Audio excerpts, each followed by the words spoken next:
Problem with a lot of people, though, you know what? It doesn't matter what you say, they're not going to listen.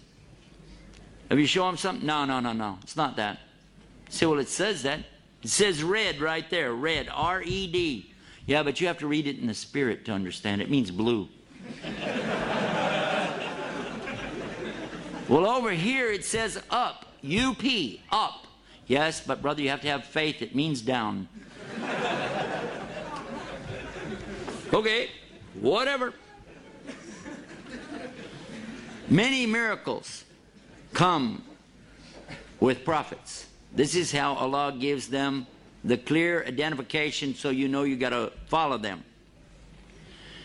In Surah Ar-Rum, for instance, it begins immediately talking about the Romans had been defeated in the nearest land, which was the Arabian Peninsula. And after this defeat, though, they're going to be victorious within 3 to 9 years.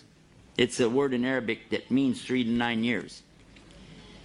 And sure enough, they were badly defeated in Antioch in 613, and as a result, the Persians swiftly pushed them on all fronts. It was hard to imagine the Romans would ever defeat the Persians, but sure enough, the Quran was right, because the Romans were victorious within 3 to 9 years. It was in the year 622, 9 years after the Romans' defeat. The two forces met again on Armenian soil. The result was decisive victory in favor of the Romans. MashaAllah. Prophecy was fulfilled. Now that's a prophecy, though, in the time of Muhammad. So the detractors from Islam would say, well, he made it up after the fact. Never mind the fact that we know when it was revealed because people were reciting it. But they'll still say, well, I don't believe that. I don't want to believe that. It's not mentioned in this book, but most of you will know it when I mention it to you. The most amazing miracle that I know of dealing with the Quran and the Prophet Muhammad sallallahu alaihi wasallam is one that I thought about after I saw a movie called Back to the Future. The movie Back to the Future talks about a guy who goes in the past, then he wants to go back to the future. They had another sequel to it where he goes into the future, then a third sequel to it where he goes in the future, and then he goes way in the past back to the Old West, and then goes back and forth. He's going back and forth and back and forth. Michael J. Fox was in that. But I thought about this, and then I thought about something.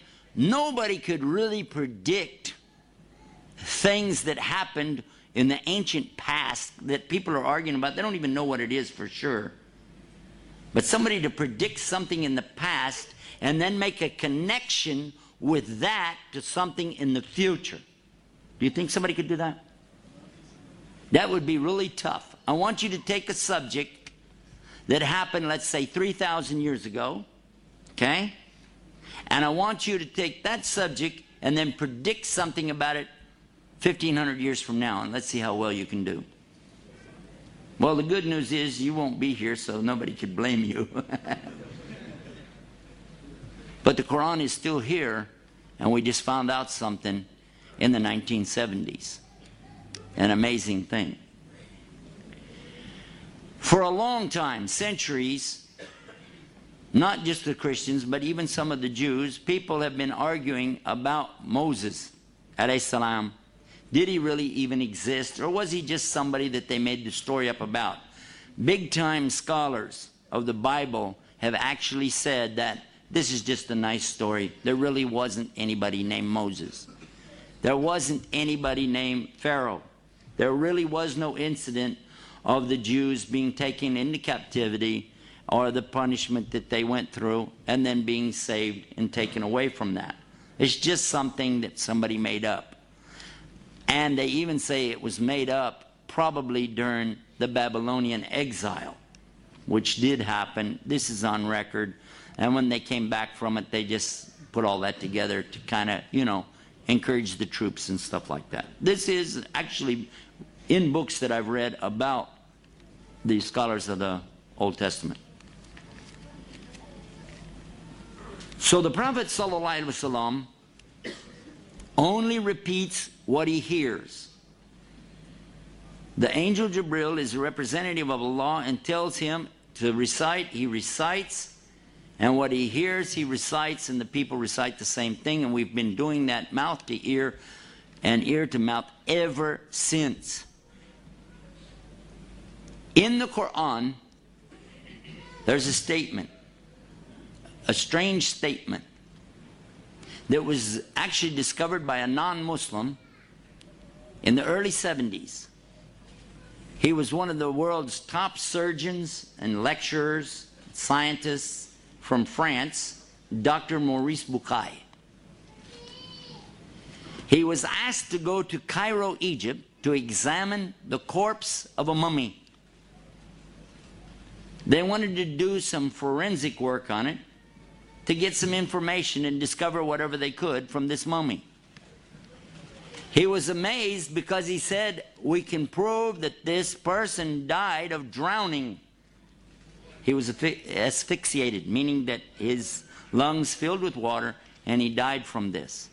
He said, therefore, I have to conclude from this and the time period, this fits exactly the story of the Bible. This was Pharaoh of the time of Moses. And he was so amazed.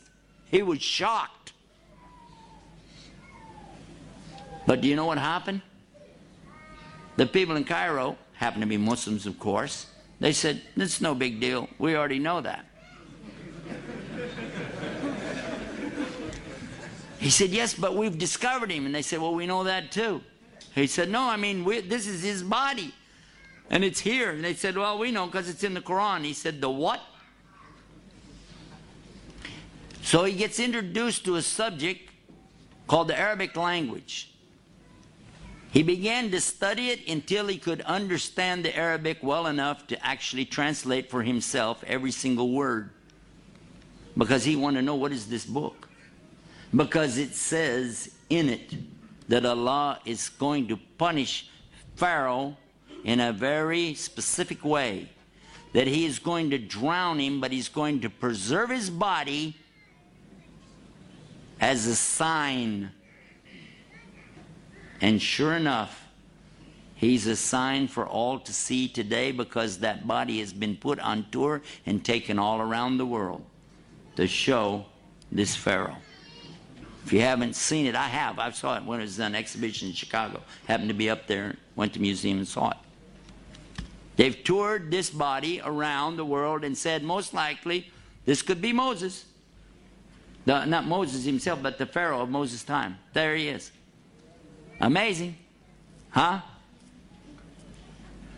But that's not where it ends. Dr. Bucaille continued his study until he managed to go through the disciplines of geology and geography, astronomy, embryology, and prove without a shadow of a doubt that every single reference in the Quran to science is absolutely, emphatically proven to be correct. It was his book that was first published in the French language that really stood the science people up on their ear. It was translated then into the English language, and it was called in English, the Bible, the Quran, and Science. He wrote another book, The Origin of Man, because it became evident, without any doubt, what Allah had said in the Quran proves there is a God, a creation, and human beings did not come from monkeys. And we believe that as Muslims. Although I still wonder, you know, when I look at my brother-in-law, I can't help but think that, never mind, this is another subject.